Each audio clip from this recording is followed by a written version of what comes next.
и хвалят на суд. Орел летает высоко, он сильный, но он должен заземляться на земле. Он должен помнить, что он живет на земле. И вот зеленый цвет – это здоровье, это жизнь. То есть это эгрегор, это наша эмблема. Дальше. Красный цвет – это деньги, благотворительность.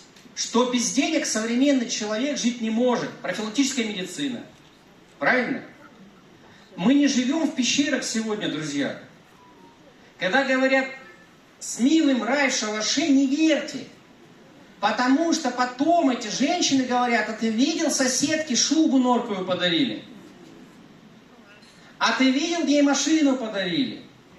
Значит, все-таки вот это значение, оно было специально создано в СССР, чтобы люди не выделялись. В Казахстане даже есть такая поговорка: впереди не беги, сзади не беги, беги посередине. Не выделяйся. Это специально людей зомбировали, чтобы ими управляли. Понимаете? Богатство – это грех. Сидишь за столом, и сын говорит: папа, давай деньги зарабатывать. Сынок, нежели богато, незачем начинать. Богатство – это грех. Я изучал Веды, Библию, Коран, Тора. Я космополит. Я был во всех практически мечетях мира, храмах, соборах, датсанах.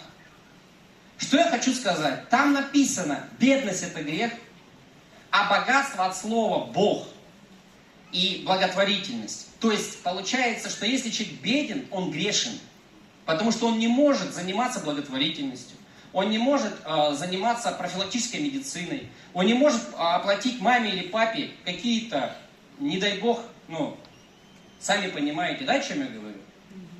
Если богатые люди, плохие есть. Но это не говорит о том, что деньги это плохо. На деньги можно построить мечеть, правильно? На деньги можно построить собор. И надо менять вот это мышление. Деньги это хорошо. Деньги это хорошая еда. Деньги это престижные зубы. Потому что либо ты в возрасте 70 лет без зубов, либо ты с зубами. Это большая разница. Поэтому деньги, друзья, это круто.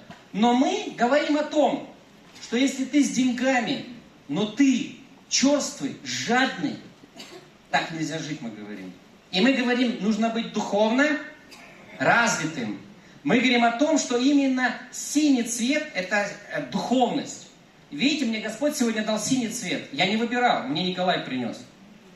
Потому что для меня духовность на первом месте. То есть духовность.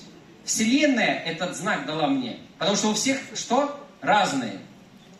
Но это не говорит о том, что вы хуже или лучше. Просто Господь мне дает подтверждение, что духовный путь, он правильный. И вот духовность. И еще смотрите, птица, если без одного крыла она упадет. Поэтому нужен баланс. Не перегибай в деньгах и не перегибай в духовности. Есть люди очень духовные, добрые, но у них совершенно на уровне уже фанатизма, да, идет. Перегибают палку. То есть, ходят в храмы, в соборы 10, 20, 30 лет. А жизнь-то не меняется. А Богу молятся. А Богу нужно молиться маленько по-другому. То есть, его надо благодарить за то, что есть, не просить денег. Благодарить за самый лучший день, за жизнь при жизни. И также, когда ты говоришь: хочу квартиру, не дай Бог, у Бога или дом, тогда ты должен действовать. И если ты просишь у Бога что-то вот именно физическое, это не то, что хорошо, это неплохо и нехорошо просить. Я, например, прошу деньги для того, чтобы завод построить людям. Поняли разницу? То есть я прошу деньги, чтобы зал оплатить для людей. То есть я прошу деньги не для себя, но денег у меня становится больше. Это тоже законы мироздания. И поэтому вот эта вот цель, что мы с вами птицы, мы должны кушать правильное питание, мы должны заботиться об экологии Земли. Я хочу закрыть все вредные заводы планеты. И у нас это получится. Я хочу закрыть все вредные рестораны и производства, и у нас это получится. Я совершенно не приемлю тех бизнесменов, кто производит алкоголь, продает наркотики, оружие, кто убивает людей, кто насилует, кто продает еду низкокачественного.